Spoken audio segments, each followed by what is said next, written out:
चेदादु पयदि आठम उपपज्जति विनश्यति पयदि विचेदयत्थम उपपज्जति विनश्यति एवं बन्धोय दोह्नन्ति अन्योन्नपच्चया हवि अपनोपयदीयेय संसारो तेन जायते। ये आत्मा प्रकृति के निमित्त से उत्पन्न होता है और नष्ट होता है तथा वे कर्म प्रकृतियां भी आत्मा के निमित्त से उत्पन्न होती हैं और विनाश को प्राप्त होती हैं। इस प्रकार एक दूसरे के निमित्त से आत्मा और कर्म प्रकृतियां दोनों का बंध होता है। उस बंध से संसार होता है।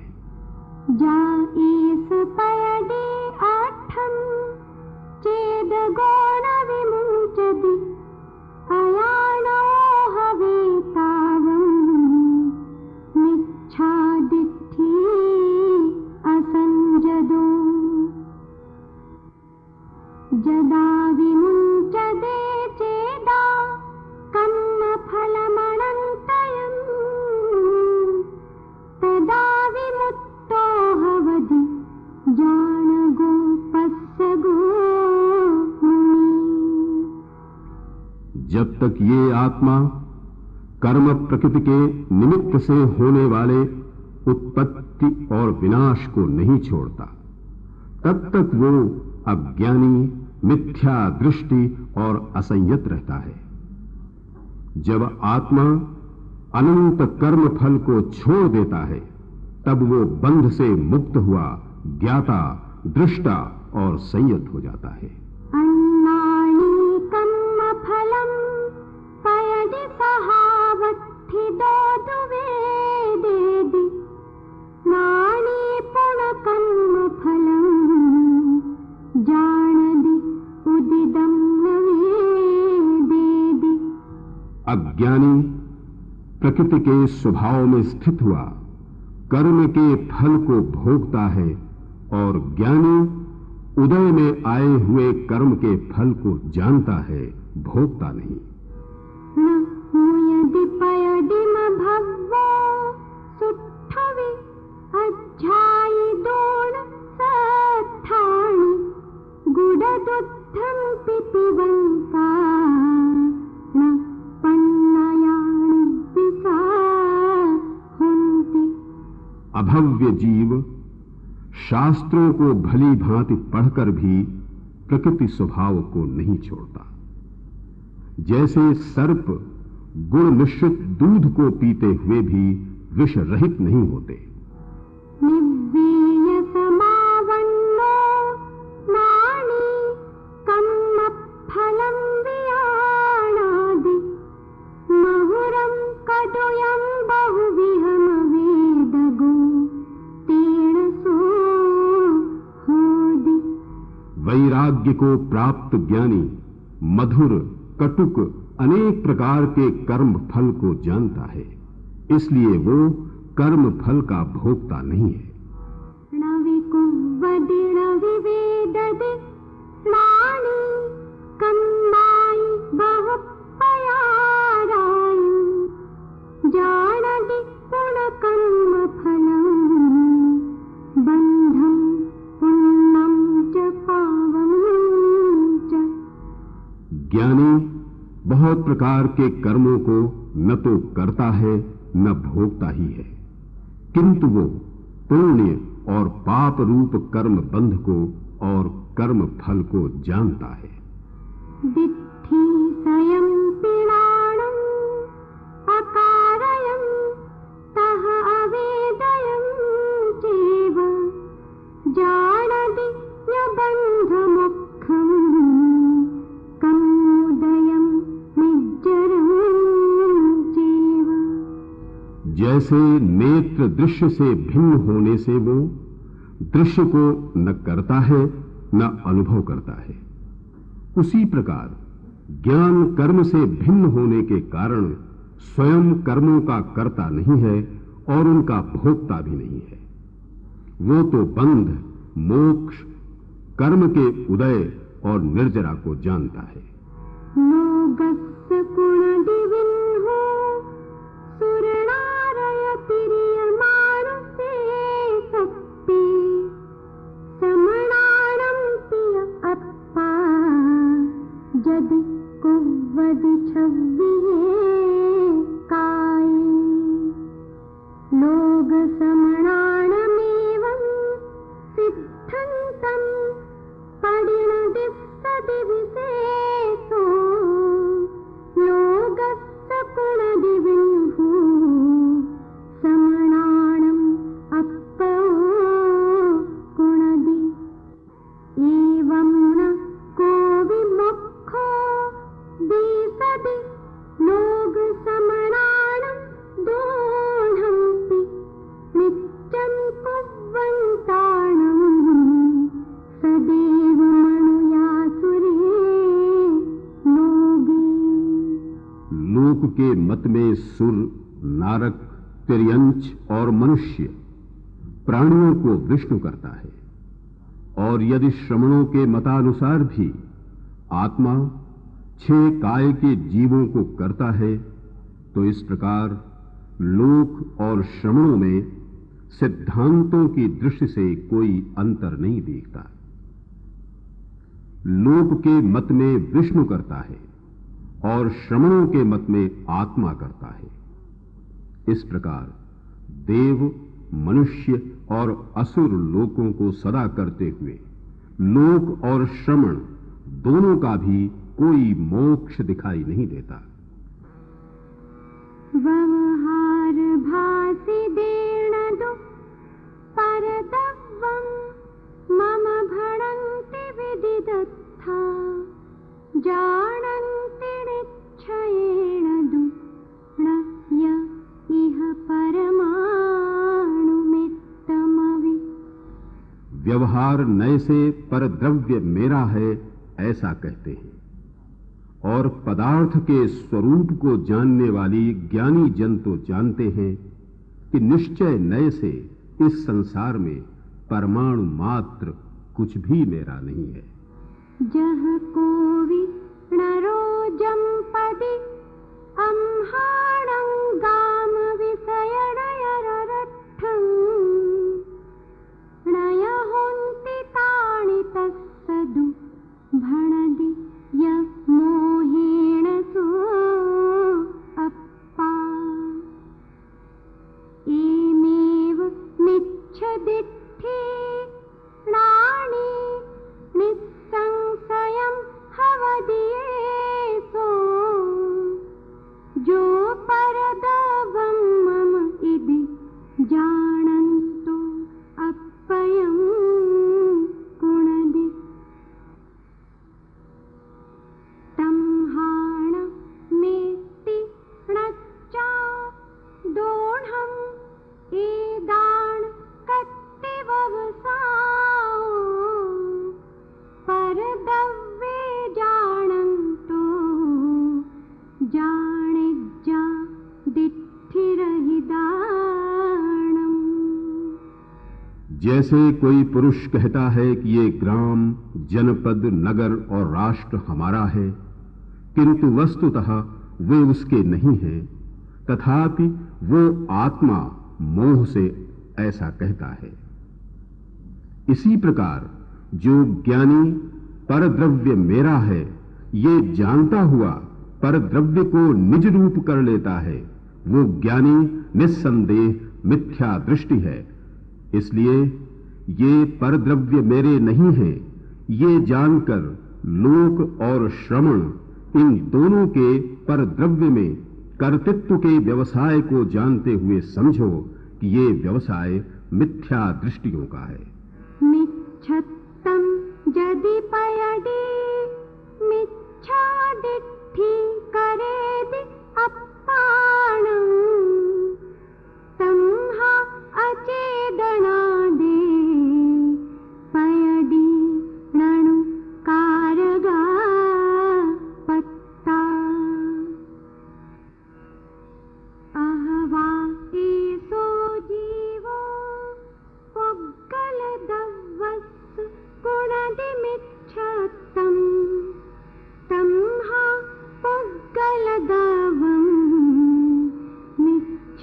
डिट्ठी नपुण जीवो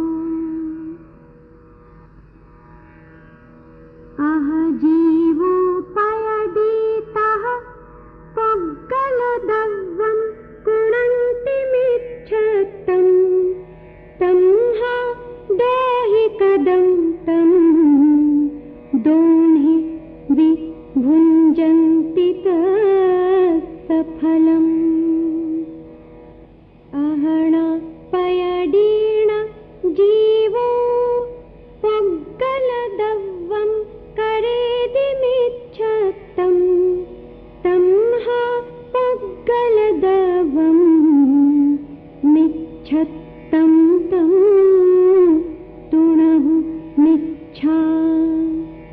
यदि मिथ्यात्व प्रकृति आत्मा को मिथ्या दृष्टि करती है, इस मान्यता से तेरे मतानुसार अचेतन प्रकृति निश्चय ही मिथ्यात्व भाव की कर्ता हो गई, अथवा ये जीव पुद्गल द्रव्य के मिथ्यात्व को करता है, ऐसा माना जाए तो पुद्गल द्रव्य मिथ्या दृष्टि सिद्ध होगा, जीव नहीं।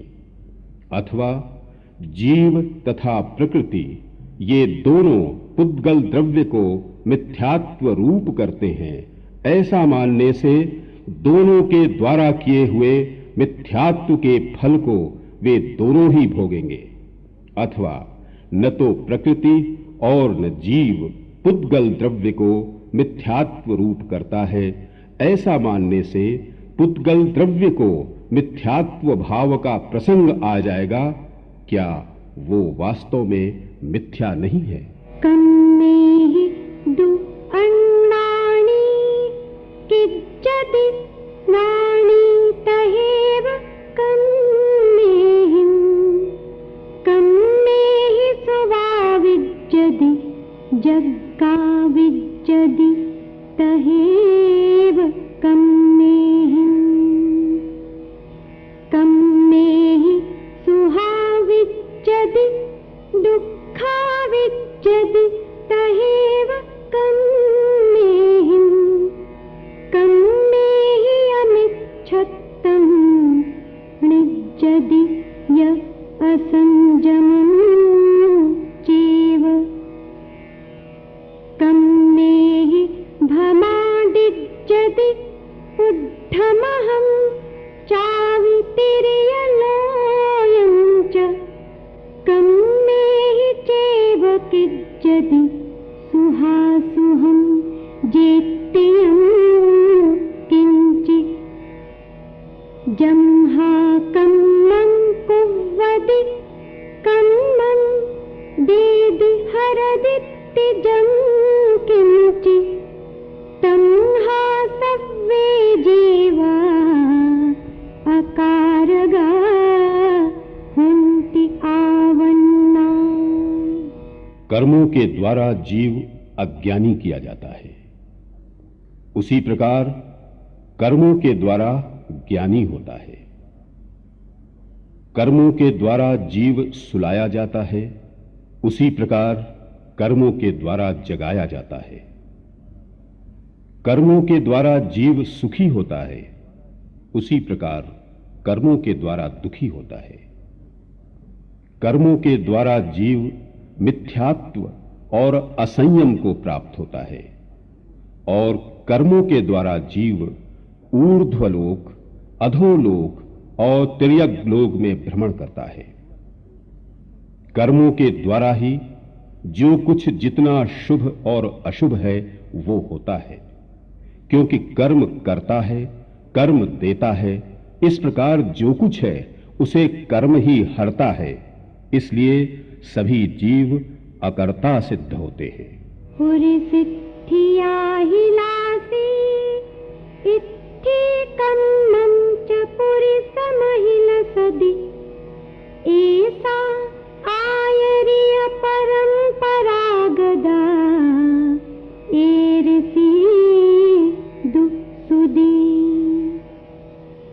तम्हाण कोवि जीवो अवं भयारी दुतुम हम वदेसे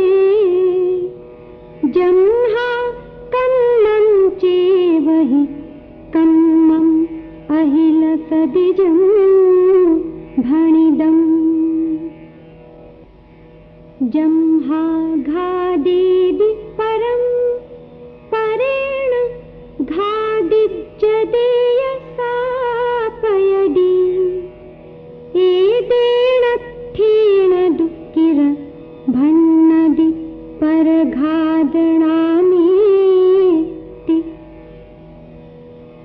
तंहाण कोवि जीवो वघादगो अत्थितुंह उवदेति जंहा कम्मं चेवहि कम्मं घादेदि जं भणिदम्। पुरुष वेद कर्म स्त्री की अभिलाषा करता है और स्त्री वेद कर्म पुरुष की अभिलाषा करती है। आचार्य परंपरा से आई हुई ऐसी श्रुति है। इसलिए तुम्हारे मत में कोई भी जीव अब्रह्मचारी नहीं है, क्योंकि जो दूसरे को मारता है और दूसरे के द्वारा मारा जाता है वो भी कर्म है। इसी अर्थ में परघात नाम कर्म कहा जाता है। इसलिए तुम्हारे मत में कोई जीव उपघात करने वाला नहीं है, क्योंकि कर्म ही कर्म को मारता है, ये कहा है। एवं संखुवदेशं जेदु परुविन्ति एरिसं समणा तेसिं पयदे कुवदि अप्पाय अकारगा सव्वे। इस प्रकार सांख्य मत का ऐसा उपदेश जो श्रवण करते हैं उनके मत में प्रकृति ही करती है और सब आत्मा अकारक है, ऐसा सिद्ध होता है। अहवा मन्नसि मध्यम अप्पा अप्पाणमप्पणो कुणदि एसो मिच्छ सहावो तुम्हं एवं भणन्तस्स अप्पाणिच्चा संख्ये जपदेशो देसि दोदु समयं हि णविसो सक्कदि तत्तो हीनो अहियोव कादुंजी जीवस्य जीवरूपं वित्थरदो जानलोकमित्तं हि तत्तो सो किं हीनो अहियोय कदं भणसि दव्वम् अहजान गोदुभावो नाणसहावेण अत्थिदेदि मदं तंहाणवि अप्पा अप्पयं तु स्वयमप्पणो कुणदि। कर्तृत्व का पक्ष सिद्ध करने के लिए ऐसा मानो कि मेरा आत्मा अपने द्रव्य रूप आत्मा को करता है। ऐसा कहने वाले तेरा ये मिथ्यात्व भाव है, क्योंकि परमागम में आत्मा को नित्य और असंख्यात प्रदेशी कहा गया है। आत्मा उससे हीन या अधिक नहीं किया जा सकता। विस्तार की अपेक्षा जीव का जीव रूप निश्चय से लोकमात्र जानो। आत्मा उससे क्या हीन अथवा अधिक होता है जो तू कहता है कि आत्मा ने द्रव्य रूप आत्मा को किया, अथवा अगर तेरा ऐसा मत है कि ज्ञायक भाव तो ज्ञान स्वभाव से स्थित है, तो इससे भी आत्मा स्वयं अपने आत्मा को नहीं करता, ये सिद्ध होता है।